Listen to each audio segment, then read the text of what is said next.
ఈ రోజు అసలు ఈ రోజు పెట్టాల్సిన ముఖ్య ఉద్దేశం ఏంటంటే మేము ముఖ్య ఉద్దేశం ఒకటే అండి, నిరుద్యోగుల మీద ఫామ్ అయిన కాంగ్రెస్ పార్టీ ఈ రోజు నిరుద్యోగులని ఎందుకు పక్కన పెడుతుంది, ఎందుకు అంత నిర్లక్ష్యం ఎందుకు చేస్తుంది నిరుద్యోగాన్ని? కాంగ్రెస్ తెలంగాణలో నిరుద్యోగం అనేది సెన్సిటివ్ మ్యాటర్ అనేది ఇప్పుడు కాదు, గత ఎన్నో ఏండ్ల నుంచి జరుగుతుంది. అలాంటి నిరుద్యోగులనే మళ్ళీ మీరు ఎందుకు పక్కకు పెడుతున్నారు అనేది మా స్ట్రైట్ క్వశ్చన్ ఒకటే.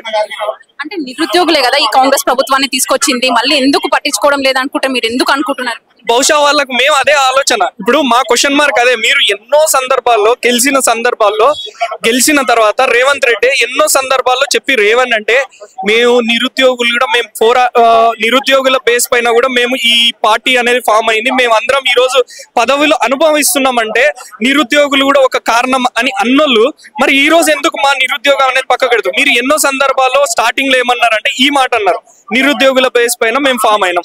నెక్స్ట్ ఈ మధ్య కాలంలో మీరేమంటారు అంటే మేము 55,000 వేసినాం, 60,000 వేసినాం, 1,00,000 వేసినాం అని అంటున్నారు. కానీ అది ఎలా ఉందంటే చూడడానికి నిరుద్యోగులకి ఆల్లేదు సోల్లేదు కొడుకు పేరు సోమలింగం అని చెప్పుకొని తిరిగింది చూసారా, అలా ఉంది ఆ పరిస్థితి. ఎవరో వేసిరు, మీ కృషి ఉంది కాదని చెప్తలేం మేము, కానీ నెక్స్ట్ ఏంటి ఇప్పుడు మీరు ఇచ్చిర్రు, భర్తీ చేసిర్రు, మొన్నటికి మొన్న మీరు ఒక ఛాలెంజ్ ఇచ్చిర్రు కదా అందరూ సీఎంస్ కి, మరి నెక్స్ట్ ఏంటి? నెక్స్ట్ అనే క్వశ్చన్ మార్క్ మాకు నిరుద్యోగులకు నమ్మకం కలగడం లేదు అసలు కాంగ్రెస్ ప్రభుత్వం పైన. ఎందుకంటే మీరు 25,000, ఒకరేమో వచ్చి 12,000 అంటారు, ఒకరు వచ్చి 50,000 అంటారు, ఒక మినిస్టర్స్ వచ్చి నేను అనేది ఇంకో మినిస్టర్ 1,50,000 అంటారు, సీఎం డైరెక్ట్ 1,50,000 అంటారు. సో ఇలా ఎందుకు ఈ నిర్లక్ష్యం అనేది మీరు అలా వ్యవహరిస్తున్నందుకు మాకు భయం అవుతుంది. ఒకప్పుడు రాహుల్ గాంధీ వచ్చి ఇదే చీకట్పల్లి లైబ్రరీలోకి వచ్చి మీరు బుక్కులు పక్క పెట్టండి, కొన్ని రోజులు పక్క పెట్టిన తర్వాత మీరు మమ్మల్ని గెలిపించండి, మేము జాబ్ క్యాలెండర్ ఇస్తాం, దాని ప్రకారం మీకు ఎవ్రీ ఇయర్ నోటిఫికేషన్స్ ఉంటాయి యాజ్ పర్ క్యాలెండర్ అని అన్నారు కదా. మరి still 17 months completion of Congress ప్రభుత్వం, మరి మా చేతికి మా బుక్కులు ఎప్పుడు పట్టిస్తారు? మీరు చెప్పినప్పుడు మేము పక్కకి పెట్టినాం, ఆ బుక్కులు మళ్ళీ మా చేతికి ఎప్పుడు ఇస్తారు? మేము అది అడగడానికే ఇక్కడ మళ్ళీ ఈ ప్రారంభించింది ఈ ఉద్యమం అనేది. సో అదండి డిమాండ్ ఏంటండి ముఖ్య ఒకటే అండి, మా చేతికి రాహుల్ గాంధీ ఒకప్పుడు బుక్కులు పక్క పెట్టమన్నాడు, మేము పెట్టినాం, గెలిపించినాం కాంగ్రెస్, మళ్ళీ మా చేతికి బుక్కులు ఇవ్వండి చాలు. ఎప్పుడు ఎలా వస్తాయంటే నోటిఫికేషన్లు ఇవ్వండి, నోటిఫికేషన్లు మీరు ఇస్తేనే కదా మేము చేసి చదువుకునేది. మీరు లేకుండా ఈ రోజు వస్తుంది, రేపు వస్తుంది, త్వరలో ఎన్ని త్వరలు అయిపోయినాయి.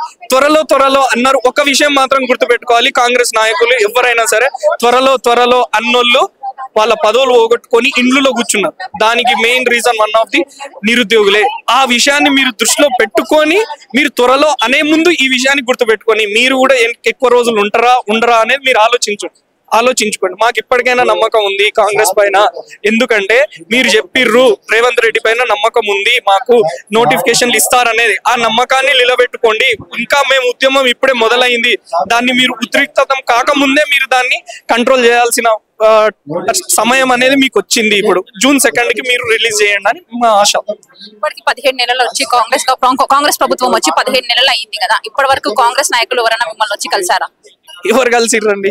మీరు అందరికీ తెలుసు, వాళ్ళు పదవులు అనే ఒక పదవి అనే సంఖ్యలు వేసుకొని మరి వాళ్ళు తిరుగుతున్నారు. వాళ్ళు సంఖ్యలు విప్పుకునేది లేదు, మా దాకా వచ్చేది లేదు. వాళ్ళకి ఆల్రెడీ కావాల్సింది వచ్చింది, పదవులు అనేది వాళ్ళు ఎక్కి కూర్చున్నారు. గద్దెనెక్కి కూర్చున్న తర్వాత కింద ఉన్న ప్రజలు మేము పడుతున్న పాటలు ఏందనేది వాళ్ళకి ఎలా తెలుస్తుంది? వాళ్ళు ఒక్కరు వచ్చి మాట్లాడేది లేదు, చేసేది లేదు. చేసినా వాళ్ళు ఎవరో ఒకరు వచ్చి చేసిపోతారు, అది కూడా మేము మాట్లాడతాం. మధ్య వ్యక్తులు అదే కాంగ్రెస్ మరి మీకు ఓటింగ్ కావాల్సినప్పుడు రాహుల్ గాంధీ దిగి మా దగ్గరకు వచ్చినప్పుడు మరి ఈ రోజు రేవంత్ రెడ్డి ఒక్క సమీక్ష పెట్టిండా?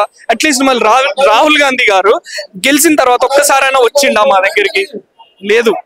సో దీన్ని బట్టే మాకు అర్థమవుతుంది ఏం జరుగుతుంది నెక్స్ట్ టైం అనేది. ఇప్పటికైనా నిరుద్యోగుల పైన కొంచెం పట్టించుకోండి, త్వరలో అనే మాట తీసేయండి మీ మైండ్ లో నుంచి ఏమైనా ఉంటే. ఎందుకంటే త్వరలో అనే వర్డ్ వాడిన వాళ్ళు ఏం అనుభవిస్తున్నారు అనేది మీ దగ్గర ఆల్రెడీ లైవ్ ఎగ్జాంపుల్ ఉంది అని మేము కోరుకుంటాం. ఆ నోటిఫికేషన్ లో మాకు విడుదల చేస్తే బెటర్ అని మేము ఆశిస్తున్నాం.